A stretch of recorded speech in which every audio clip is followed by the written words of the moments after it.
Hi, I'm Ahava Leibtag. I'm joined today by my new friend, Heather Linder, Vice President, Brand and Growth Marketing at OU Health, to talk about digital marketing, websites, and more. You've got questions, we've got answers. Let's get to it. Heather, what are you excited about in healthcare marketing for 2026? I'm really excited for all the different ways that we get to be creative and use data to try to reach the people at the right point in the life cycle. I'm so tired of being sold something I don't need, and I don't want to create that experience for our consumers and our patients. I want to help get people the right information, the right connection points with care that they need at the right life cycle. And we're getting, I think, closer to being able to do that. Yeah, I agree with that. We often look at tools or technology that our clients are using, and we're like, you bought a nuclear weapon to kill a mouse. That's such a good metaphor. I love it. It's like, you really didn't need that. That's true. As much as things change, they stay the same. We've been talking a lot about trends and new ways people are using the internet and AI, and everyone's freaking out about how the landscape is changing. But at the same time, I think people just want more authenticity. So, how can we stay true to telling our stories in really genuine ways, finding those stories that connect with people? Yes, it's the AI and the technology and the CRM and all of that good stuff. But at the core of it, it really is just what's your message and is it meaningful to people? 100%. And also, I think I want to add to that, knowing the message for different people. A primary care patient is looking for a very different message than somebody who just got diagnosed with a lump and doesn't know what it is versus Yeah. somebody who has like needs to be in a clinical trial. This is obviously my pet peeve, and I'm really trying hard not to have a chip on my shoulder about it. But that's why it's so frustrating to me when content is the least important, most important thing there is, because that's the Mhm. story, that's the message, that's the brand. We're just encoding those things into a data layer. And so it's just so fascinating to me when people are like, oh, maybe we should like create some content around that. I'm like, yeah, you should have thought of that first. Right, rather than being the core of what you're doing. No, Exactly. that's so true. And people can sniff inauthenticity from a mile away. We're just constantly being fed so much that's just trying to take advantage of us or exploit us. And we think of a lot of CRM and first party data as being creepy, right? We don't want people to know we know too much about them, which is true. But at the same time, when we know nothing about them, then they get, like I got a new mover mailer when I moved a block down the street. Like I'm in the same neighborhood. I've been here. I know my options. I'm not new. I Right. want you to know that about me so I don't get that junk mail. It's so So true. finding the balance. Yeah, exactly. Let's get into some of the things that you're an expert on.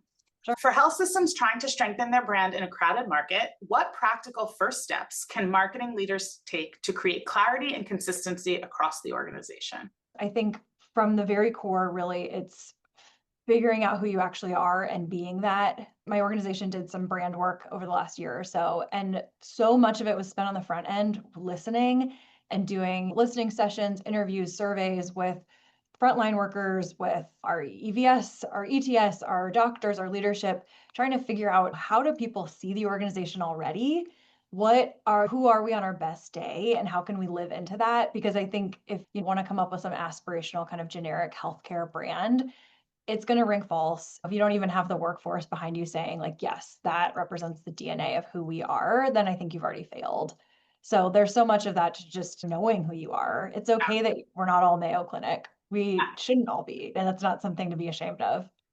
It's so funny that you say that because I conduct this workshop where I talk about branding and branding pillars and how those associate with content pillars. And I always show like Mayo, Hopkins, and Cleveland. And I'm like, tell me the differences between these three organizations. And they can. Now, if you know those organizations really, really well, and you're not just a hospital marketer in the marketplace, but you're the targeted patient for those organizations, you Mhm. might be able to tell me the difference, but you also might not. And I Yeah. think most of the things that come out are top research, what these organizations want us to know about them. But when you Yeah. get down to the nitty gritty, why would somebody go in Baltimore, go to Hopkins for primary care? What is that offering to them? And that's the people that need to be able to answer that question, not the national Mhm. patients. I think that you're so right because sometimes too we try to boil the ocean, right? Everyone wants to be the next Mayo, but there are individual people in every market that just need good care. And they can't travel anywhere in the country to get it, right? They are probably going to stick with that referral pipeline from their community primary care physician, and that's great. How do we find that person, tell them about the great clinical trial or the new treatment or the experienced subspecialist we have and help them get in the door? rather than always trying to shoot for the moon and become the biggest and best and great. We all want to dominate the world, but also let's not forget about the people that live in our cities and in our markets. Do we really want to dominate the world? I'll tell you a fascinating story. So, a patient advocate reached out to me. She just wanted to talk to me about patient advocacy and healthcare communications. We had this great conversation about her daughter who had a very rare disease, and a big academic pediatric center would not help her get an FDA exception to use this drug that would actually help her daughter. Her daughter had cancer. But the health system up the road from her, like a community health system, basically was like, we're going to help you do it. And they did it. Wow. So I think there's a lot of different ways to look at this and to really impress upon your patients the idea that you're going to be their advocate no matter what. And that's important. I think that's really what people come to look for. You say that people can sniff out inauthenticity. Yeah, if you're showing me a picture of a robot, I don't need that care. What I need is going to hold my hand. At least the one good thing about the internet robots with AI is that we've stopped talking so much about the physical robots doing surgery. It was a good time. Such a good point. That's such a good point. You talked about authenticity and really talking to your frontline and figuring out what they think the DNA of the brand is. What happens when the research shows you that there's disagreement about the DNA of the brand? The frontline workers, the strategy and marketing people, the patient experience people, and the stakeholders that are typically the physicians and the leadership. How do you have those conversations in a way that gets you to what you're trying to accomplish? I think that's such a hard thread once you start to tug on it and the whole thing begins to unravel. I think you have to start from the inside and work your way out, right? Because if the organization can't agree on values or, how you work, how you treat people, then how are you ever going to convince anyone that's the right place to come? And you're probably not working in lockstep.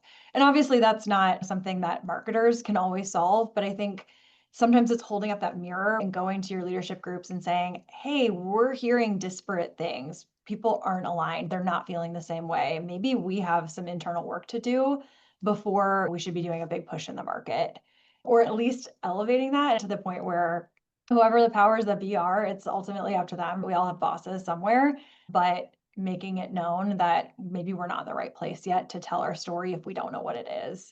Yeah. Oh my gosh. It's so true. If we can't agree on what our values are, how are we going to treat people? It's such a good point. I feel really lucky. I think we talked a little bit about OU Health, but it's only really became a fully integrated academic health system a couple of years ago. So for 20 some years, it was operated by a for-profit system. The state and the university bought it back, and we've been kind of reintegrating. And so it's like working at a startup, but it's old, right? We're still connected to the University of Oklahoma. There's a lot of kind of legacy and history there. But because there was so much, we have to repair and shift into the next generation after the for-profit days, there's been a ton of building, and it's been exciting to be able to raise my hand and say, we've identified something that isn't working, or I think we need to do this building before we can talk brand platform. And there's been a lot of like, okay, yes, let's do that. Sometimes some of the more established big brands are harder ships to turn. And that's its own set of challenges when you're working at a place that's maybe more prestigious, but not as open to taking that feedback. I think you're seeing that happen. I think in the last few years, some of these more prestigious brands have taken some hits for exactly that reason, because they want to hold on to an idea that's 20 years old that just doesn't exist anymore. It's funny you say the more things, like you're saying, like there's not that much that's new. And yet I feel like the one thing that has really changed for a lot of these systems is that patients are a lot more educated than they've ever been. Yeah, that's true. Have done that education, and yet the doctors are angry when the patients come in and are like self-diagnosing. Like you have that stuff. And we are pouring all this money into our websites and trying to get Gemini to pick up our recaps and trying to get top spots and for all the people that are searching. And then, sometimes we're mad that they come in knowing what they want and who they want to see and when they want to see them. My health system has been talking about this a lot lately too with access, and creating access isn't just opening up a bunch of appointments, right? It's, are you seeing the right provider? Are you seeing them in the right location at the right time in the life cycle of your condition? And you have to take referrals if you want to be a destination referral center, right? Like there's all these parts and pieces to it. But access is also how you feel about getting there. It's not just making an appointment. It's, were you treated with respect? Were you listened to? I think there's just the whole patient journey, right? We all have to sit up and take notice. Finally, are we creating systems that serve the patient, or are we creating systems that serve the institution? I just had a conversation with Kelly Fahey about this, and I talked about how I always said marketing was going to turn into patient experience. I don't know if that's still true right now. IT is taking over a lot. Marketers have a lot of understanding about product and placement, and yet we're never asked about those things. Obviously, price Yeah. is in the hands of way other people that we can't control, but we're never asked about those things. And yet, if we were, how much better of a job could we do on really representing what the experience is like? Digital behavior keeps shifting, especially around how patients search for care. What strategies should healthcare marketers prioritize right now to meet consumers where they are and guide them to the right next step? I love all of these questions because there's no silver bullet, there's no magic answer. My team has done a lot of upskilling the last year, and we can talk more about CRM and all that good stuff. But they sometimes are kicking themselves about, we want to be further along, we want to have all of this solved and have a full ROI picture from start to finish. And you're like, no one has that. We're all in different levels and stages and phases, and we have our own internal bureaucracy to deal with and our own external market constraints. We're all striving, and there's never going to be an endpoint where someone solved it. Because as soon as we think we've solved it, the market changes, or the government changes, or we stop funding visas for international researchers or research grants, and then the whole world blows up. You just talked about Gemini and getting your content ready for that. Yeah. What are some of the things that you and your team have been thinking about in terms of, okay, we know search patterns are changing. How are we going to get ahead of this? Because Google is still 95% of where people start. And Gemini is, and AI search overviews are often a part of that. But at the end of the day, people are still using that tool as their major search engine. So we know that the LLMs are going to continue to grow. What are you thinking about in terms of getting ahead of that? I think some of it is, are we writing for AI, right? It used to be so SEO, and trying to find the Google algorithms and the crawlers. And obviously, we still have to care about some of that, but it is really that natural language that they're looking for more and more in AI. I never want to be chasing a shiny object too hard, though, because things are always changing and pivoting. We have to have good content that answers people's questions, that gets them connected to the information they need. I don't want to lose sight of that, but that's something we have to think about. I think too, 2023, there was kind of a big compliance shakeup and what is safe to use data-wise and what's not. We've been really leaning into first-party data, trying to use our EHR engagement consumer claims data to really create segments and follow patients along their journey and have that more kind of individualized experience. We all want just what we want right in front of us. How can we get closer and closer to creating? I hate the word personalized because it's become such a buzzword. And also, literally, no one is doing it well. Right. I know, it's so true. God, you're first mover. I'm not a first mover. I know. And you're like, okay, well, we are at least serving them up locations that are near them. But it's like, well, is it near their office, or is it near their home, or is it near their grandma's where they're staying because they're providing care for her? There's just that's so true. So many levels to this we're trying to predict. Yeah, but have solid content, try to stay on top of trends. Obviously, we need to know what's going on. I think we've pulled back a little bit from SCM and Google search, but obviously not entirely. Surprisingly, I think out of home is making a little bit more of a comeback and trying to do it in kind of contextual ways. We're all just so kind of burnt out on the scroll. I think, how do you get people to stop? How do you not just become white noise? As much as I hate a billboard, I think there is a little bit to getting right in front of people where they can't scroll away and not kind of neglecting some of those bread and butter areas that maybe we moved away from when the internet was the bright, shiny object. Yeah. So it's interesting. We were doing work for an academic medical center. They just opened up like a dentistry department. And we said to them, there should be signs hanging in every single clinic that your employees can go for dental appointments. You will fill them up before you know it. Yeah. The team was like, oh my gosh, why didn't we think of that? And we're like, because you're like this. You're so close to the work that it never occurs to you to pull back from the screen and ask yourself, like, you have 12,000 employees. That's 12,000 people who need their teeth cleaned twice a year. It's so fair. We literally just added a component to our employee onboarding that is about our primary care locations and which ones have same day access, which are part of the kind of preferred network, which ones are cheaper if you're an employee. It was just this huge audience sitting out there that no one was even tapping into because You just sometimes you forget your employees could be your patients. It's not Absolutely. yet. It's what you're saying about at home, at work. Like there are different ways to get in front of people. And I think Yeah. you're 100% right. Obviously, you want to use the internet, you want to send them emails, want to Right. text them. I'm not saying you shouldn't do all those things, but just a simple sign sometimes. Like, did you know that we now have dental clinic available from 8 to 6 every day? Like, take a lunch Yeah. hour. You know what I mean? I agree with you 100%. It's such a good point. What do you think the top three things are that a healthcare marketer should be thinking about for 2026 when thinking about how to use their CRM most effectively? I think you have to, first of all, really know when you start out, what are you trying to do with it? Are you trying to create kind of broad brush personalization where, you want people top of funnel coming in to have a more targeted experience? Fine, that's one way to approach it. This kind of second way is what my team took from the OnStart is precision patient marketing. So we started with our actual patients before expanding into consumers and people not yet our patients to really find a lot of the low hanging fruit. Where have people over 40 not made a mammogram appointment yet?